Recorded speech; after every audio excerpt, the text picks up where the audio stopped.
Hello everyone, welcome to Knowledge of Law. In this video, we will talk about Hindu Marriage Act 1955. Guys, Hindu Marriage Act में हमने आपके साथ section 1 से लेके section 23 तक one by one discuss किया है. In this video, we will talk about section 24. Section 24 भाई मैं आपको इसलिए भी बताऊंगी कि जो भी हमारे ऑलमोस्ट जो भी सेक्शंस हैं, अगर हम बात करें सेक्शन 125 जो हमारे सीआरपीसी का था, तो गाइस उसमें क्या था कि हमारी जो लेडीज है, पेरेंट्स हैं, चिल्ड्रंस हैं, वो मेंटेनेंस क्लेम कर सकते हैं. ठीक, अगर हम अब हमारे न्यू लॉ की बात करें तो गाइस ये है 144 BNSS. ठीक, ये सेम हो गया. तो गाइस ये तो था हमारा वाइफ्स के लिए, ठीक, पेरेंट्स के लिए, चिल्ड्रन के लिए, ठीक, चाइल्ड लिख देती हूँ, चिल्ड्रन के लिए, ठीक, या फिर डॉक्टर वगैरह जो अपने पेरेंट्स से जो मेंटेनेंस क्लेम कर सकते हैं.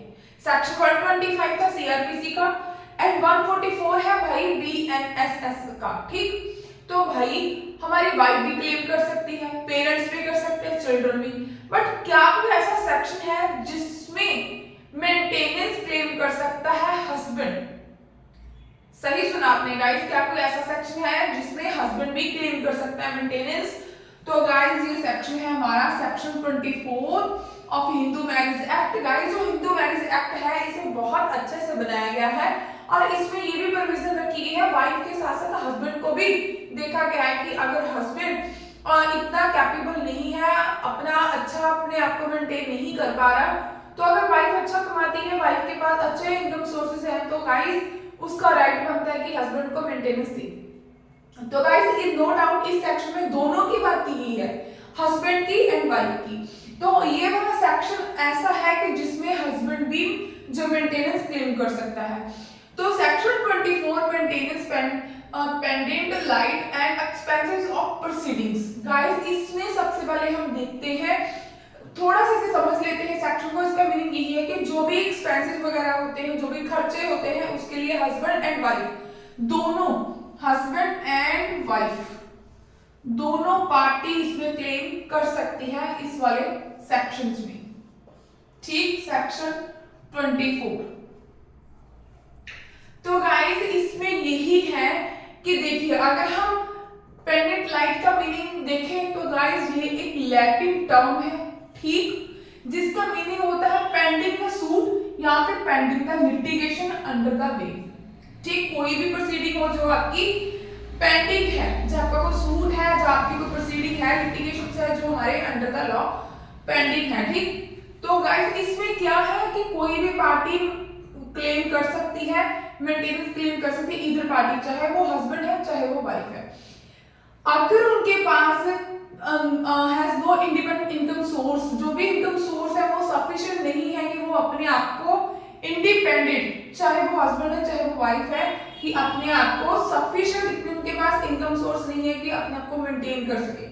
कैसे मेंटेन मींस फूड के लिए, क्लोथ के लिए, रेजिडेंस के लिए. तो उसके क्या है कि अगर तो भाई वाइफ की अर्निंग ज्यादा है, ठीक, वाइफ अच्छा कमाती है, मान लो वाइफ की अर्निंग यहाँ पर मान लो 25,000 है, ठीक,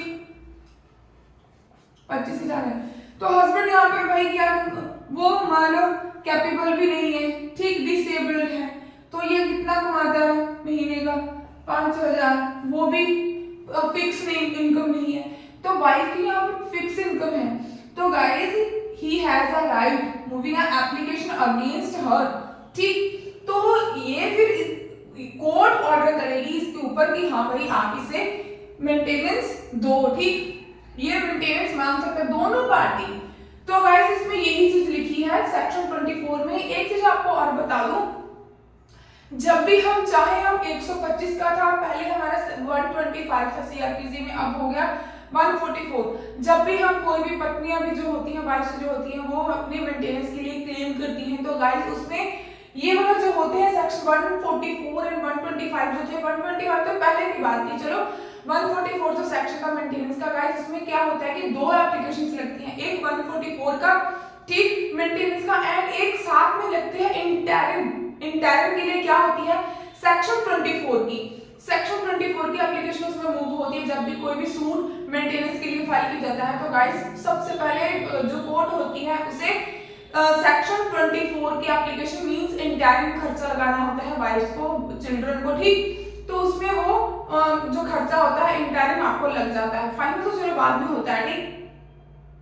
तो गाइस इसमें यही चीज आपको बतानी थी, डिस्कस करनी थी। एक चीज इसमें यही भी है, प्रोविजन में बताया गया था कि जब किसी भी पार्टी की कोई भी एप्लीकेशन मूव करता है इस सेक्शन के अंडर, तो गाइस जब मान लो यहाँ पर हस्बैंड एंड वाइफ है, इन्होंने क्या किया है गाइस, कोई भी एप्लीकेशन मूव की है, मान लो 1/10/24 को की है, तो गाइस जब वाइफ को नोटिस हो जाएगा, नोटिस इश्यू होगा, उसके बाद 60 डेज के अंडर उसका क्या होगा, डिस्पोज ऑफ होगी वो एप्लीकेशन, ठीक।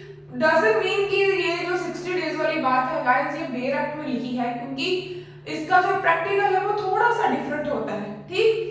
तो अगर आपको कोई भी डाउट है तो प्लीज आप हमें let do comment in the comment box, ठीक। तो अगर आपको हमारे एफर्ट्स अच्छे लगते हैं तो गाइस प्लीज आप हमें नीचे कमेंट में बताइए, वीडियो को लाइक कीजिए, शेयर कीजिए एंड चैनल को सब्सक्राइब कीजिए। Thanks for watching.